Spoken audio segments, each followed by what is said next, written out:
bobbing effect is because we are only on two wheels. Okay.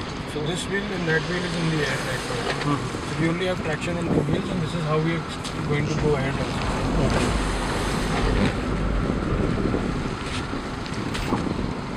As of now, we don't need the four-wheel. It is actually in four-wheel drive only. And the traction control is okay. So it senses that which wheel has no traction. Okay. It will automatically stop sending torque to that wheel and redistribute the torque to the other wheels and help you come out. There is the X2 frame which the Tata Motors has developed.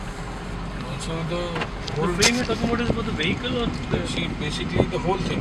So the chassis. Right from the chassis to everything. Yeah. And it also has anti-roll bars right in the front and the rear as well. Okay. Right, and the suspension setup has been done in such a way that it is always rigid and planted.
Middle path, that's a lot of loose gravel, and you'll see the traction control kick in.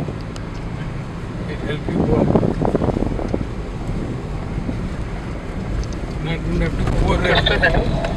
You don't have to over-rev the engine or anything like that. Just start off. Keep it about 1600, 1700 RPM.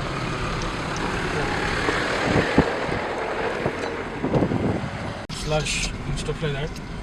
What happens is that in such situations, if you use a foot brake, the brake force is applied to all the four wheels, right? And the tendency of the wheels locking up increases. So all the four wheels can lock up, and you'll start going into a slide.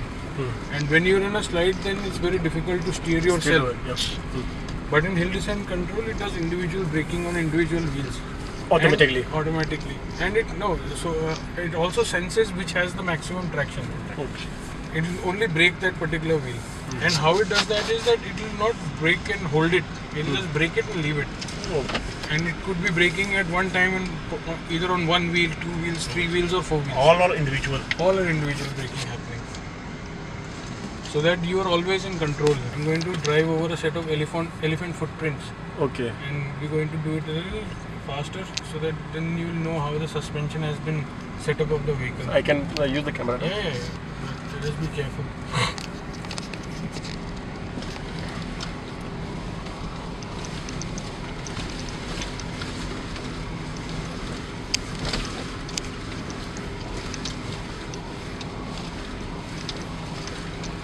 So that's the advantage of the independent false spring suspension as well. Right. Apart from all the braking features that this car has, there is another feature that there are two things that I would want to tell you also. So what we're going to do is we're going to do two sets of acceleration and aggressive braking. Okay. And aggressive is really aggressive, right? And that is when you will see how the ABS and EBD work. And also, once we have stopped, then I will tell you the two other features that this car has. Okay. So the first acceleration bit we're going to do it in auto, right? And you will know, and then after this we'll do it in rough road mode, so you will know exactly the difference between the torque on demand, how it works.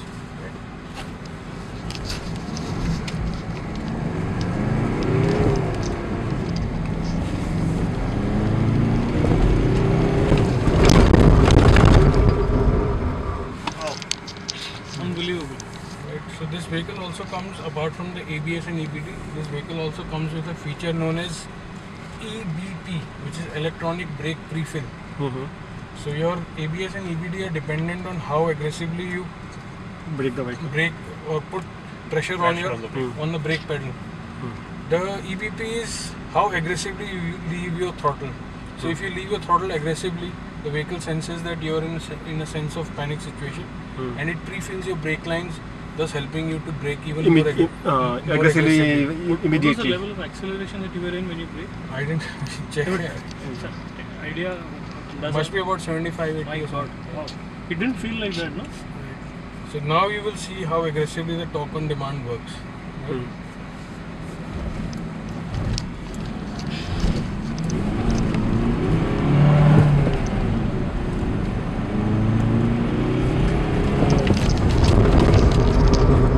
So I was trying to look at the speedo, that's why we overshot.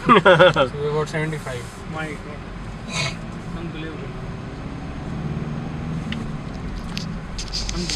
What's the distance that you cover? So Point of. actually what we have done is we have done 100 yards, then braking 30 and 100 yards and 30 braking. Okay. So what we're going to do is we're going to do an auto now. Okay. We're going to do a climb first. So first time when we climbed, we use rough road mode. Okay. Now we're going to do it in auto. So auto is also essentially four-wheel drive, right? But now you'll feel the difference that I will have to keep the revs a little higher to be able to go up. So wherever you struggle with auto, all you need to do is just shift it to rough road. And the engine is much more smoother, right now.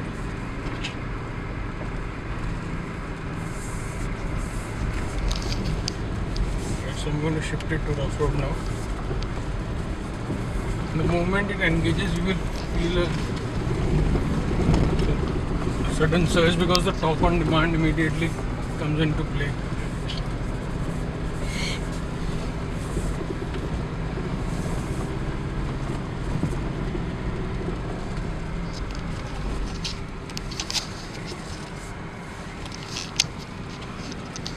This is the descent that we are talking about. Again, I have put it in neutral. Engage in listen control. Put it to its minimum, which can be set to 8 kmph. And here you will see and feel that the car is fishtailing a lot. It will be going fishtailing, but the car will still end up going straight only.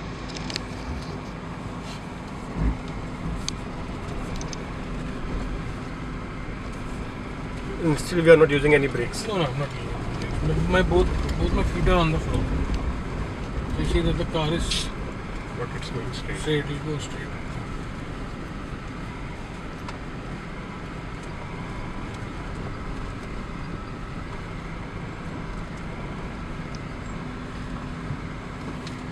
Now I'm using my brakes to ease off.